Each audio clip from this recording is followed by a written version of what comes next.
Hey guys, hope you guys are all keeping safe. I'm just trying to make a video, just basically a common man's review of how the car that I bought. This is Venue DCT. How it's going to, how it has been so far, and what my first-hand review of it is. It's not paid for. It's not anything that is influencing my review. It's bought with my own hard-earned money, and of course I didn't want to buy it. So I used to drive in US almost 5 years. I drove there. I had a Honda CRV, pretty big car for compared to Indian roads, but very comfortable. It was fully automatic. Never really felt like I was driving an automatic, and that's how good it is. In fact, of course, the roads are big, the traffic is well organized. You never really feel that the issues that you typically might see driving an automatic in this country. All right, so yeah, I think when we moved to India, I think one of the things that we wanted to do was to buy a big car, of course, because we got used to that comfort of a big car. And then we were thinking what to buy. I personally prefer manual shift in this country. That's because it is. I mean, I was born and brought up in Hyderabad, so I've been here ever since.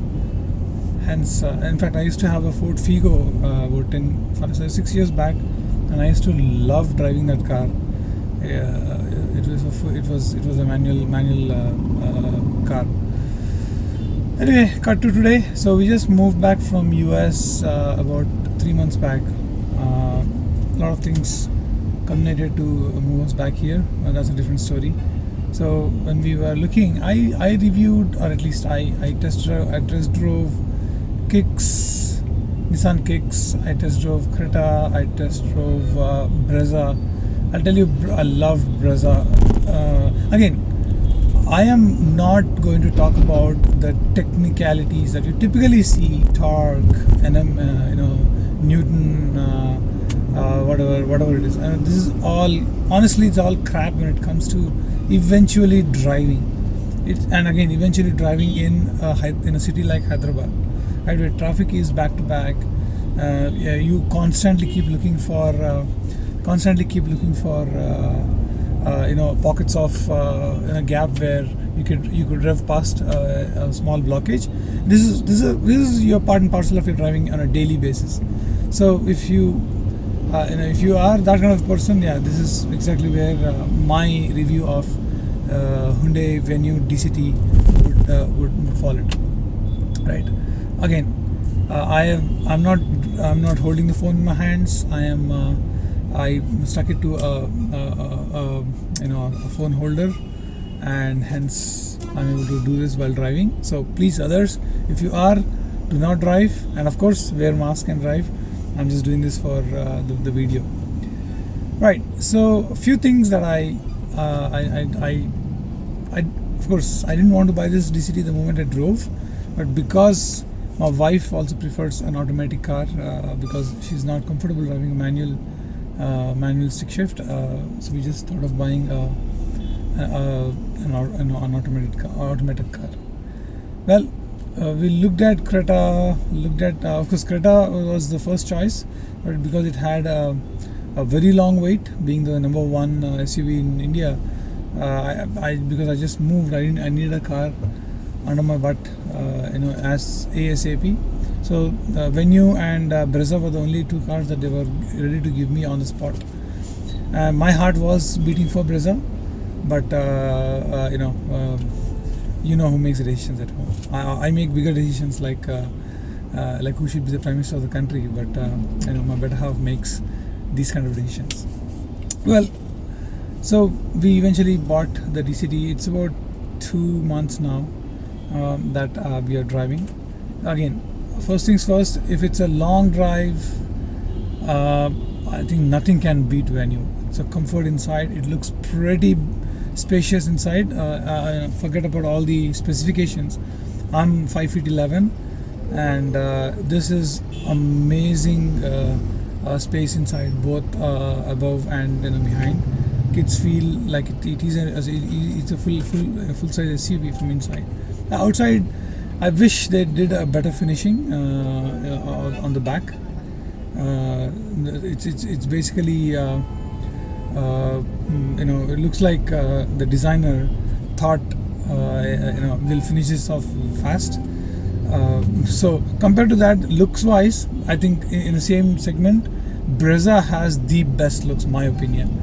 It looks wide from outside. I think even reviewing the specifications, I thought Brezza was a little bit bigger than this from a space standpoint. So again, so I'll tell you a few things that I really don't like about Venue. Could be common across all all automated cars as well. This is the only one that I drove. I've been driving for about 2 months now. So I'll tell you the bigger beef for me first.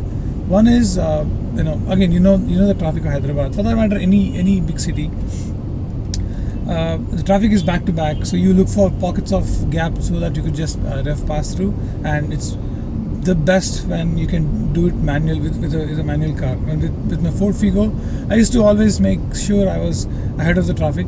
And that's typical Hyderabadi here. So what happens is when by the time you see a gap and the time you rev and at the time the car takes the command to execute, it's about 2 or 3 seconds gap. I mean, I never really measured how much the gap is. It takes a slight delay in that pickup. By that time, the gap is covered because there are other smart people who take that gap, and I almost got into an accident because of that. So if you are expecting to buy an automatic and still drive like you used to drive in Hyderabad or any major city, please don't buy an automatic car. So that's about automatic cars. I'm sure it's common for all the other cars, but with Venue I noticed this. It sucks. I just hate that. I just rev and see it hasn't. Now it's picking up, right? So it took about 2 seconds to pick up. So I don't like that. Okay, now coming to the other things. So I love radio. One of the reasons I drive, and even my parents live about 40 kilometers away from where I live in Hyderabad, and we have what we call a connectivity called Outer Ring Road that basically makes the journey shorter. But I still prefer driving in Hyderabad roads. Again, I love Hyderabad. I'm a Hyderabadi. I love driving through the traffic. Of course, this is during weekends. So I turn the radio on and I listen to the radio. And what I don't like in this car Venue is that radio reception is very, very bad. It is so bad. It's an annoyance to listen to the radio. It's like constant hissing. The reception is very bad. I'm talking about FM, not even AM. So any station I pick up, for a few seconds it's clear, for a few seconds it's not. Which basically, this is not the. I've been driving in Hyderabad for a long time. My Ford Figo, I never had an issue. It had an amazing reception, and I used to love listening to the radio as long as I was driving. It doesn't matter where I was in Hyderabad. So that's a big problem in Hyundai. Please, Hyundai, if you are hearing this, please rectify it. Recall all the cars. Get me a better antenna. Maybe that's a problem. I might consider changing the antenna. Right. And the other thing. Okay. Now this is not for the organized. Okay. This is for all those people who are like me, who are not organized in what they do in general. So what happens is, I've been driving a Honda CR-V for a long time.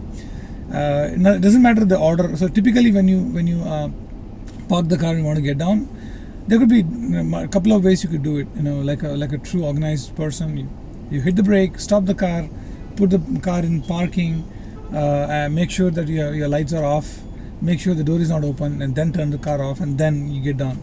But come on, this is the reality of life. You never do that. Right? What you typically end up doing is, probably do everything together, like me. And if you do that, you're pretty much stuck, in a Venue. What I meant by stuck is the car does not register that you have actually stopped, so it keeps on beeping, the warning sign saying, hey, something is not right in your car. That is still fine. right? But if the moment if I turn the car off, it should all go. Only if my lights are on, maybe that makes sense.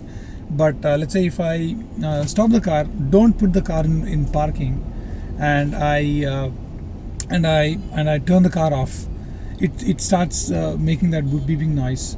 Okay, let's say I put it in parking and I get down, it will not lock. So if I have to remote lock the car, it won't lock, because the car has already registered that the car is not properly closed. So I have to restart the car, put the car in parking, and then I have to make the lights off, turn the car off, then open the door. If I don't do this in that order, your car will not lock from outside. So you have to restart the car. I mean, even if I had the option of just getting the car on without starting the engine and do everything in the right order, so this is really a big pain in the butt for me, because I do this no matter how many times. I always do this almost every day on a constant basis. So that's another big problem. Well, the other problem is around. Of course, I talked about the radio. I talked about the car locking. I talked about the pickup. There's another thing. Yeah, there's another thing that I noticed a couple of times. I mean, it hasn't happened because there was no such location where I could repeat it. So what happens is, when I am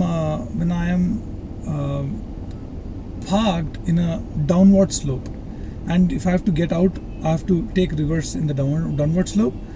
There is a problem with the car, in the sense that the mechanics are not well organized. They're not well aligned. So if I immediately if I put the car in reverse and try to go back, and let's say if I have to maneuver my reversing a little bit, then it's a little bit of it's a little bit tough. I mean, it does not really hold its position. It goes forward, and then it realizes that it's an automatic car, and then slowly goes back. So if you are really maneuvering an inch gap between cars, or between going back and going forward, you are going to be in unless you know that precision driving, you probably might be in trouble. Same is the case with when you stop the car, and you stop it for long enough, and then suddenly take the brake off, it actually goes back a little bit before going forward. That's also is something that I noticed in this car. So those are the four key things that really are irritating me on a constant basis, and I don't like it. Of course, as I said, if it's a long drive, you don't have to really listen to the radio. That is, put music from external systems, and I think you really enjoy driving. I especially like the space a lot. Another thing I noticed, it could be just my car, is that when I take the car out for the first time in the day, there is a screeching noise on the brakes. It might be just my car. I'm not saying it's generally true for all cars. I did tell my servicing guy. He said, "Sir, since it's a new car, might see that. Just bring it for the first servicing. We'll take a look at it." So I'm expecting that not to be a problem. I don't even expect it's the season. Yeah, and the other thing is another pain again is the horn. The horn is so hard. You just tell me in your review, in your comments. If the horn is so hard. Usually we hold our or at least the advised angle of holding is 9 and 3, which means your right hand is on 3 and your left hand is on 9, right? If you compare your steering wheel to a clock dial. But what happens is, first of all, I cannot reach the horn, but if I hold my hands like that. Let's say if you're a typical driver, I just drive with one hand, and the other hand is usually on the gear shaft. That's because I'm used to driving a manual car. So pressing the horn with one finger is also a pain. So I have to actually do this, and press the horn. I just wish Hyundai made these horns softer, much softer, so that, or at least given me a button on the side so that I could easily press. Because now, come on, all said and done, we are not in US, we are not in Europe, we are in India, where horns are the common way to tell people to move out. Otherwise, they take the luxury of driving a two-wheeler on the extreme right side or in the middle of the road, and still expect that we honor following them. So that's a common problem in this country. So those are 5-6 odd things that really stick out for me, and I'm not happy with it. Well, I bought this. I'm going to live with it for at least next 5 years or 10 years, whichever it is, till I upgrade or decide to not drive at all. So that's basically it. Otherwise, like now it's a long drive. I enjoy driving it, and it just cruises and gives me a great great feeling. So hope you liked what I just shared. If it helps you make your decisions better,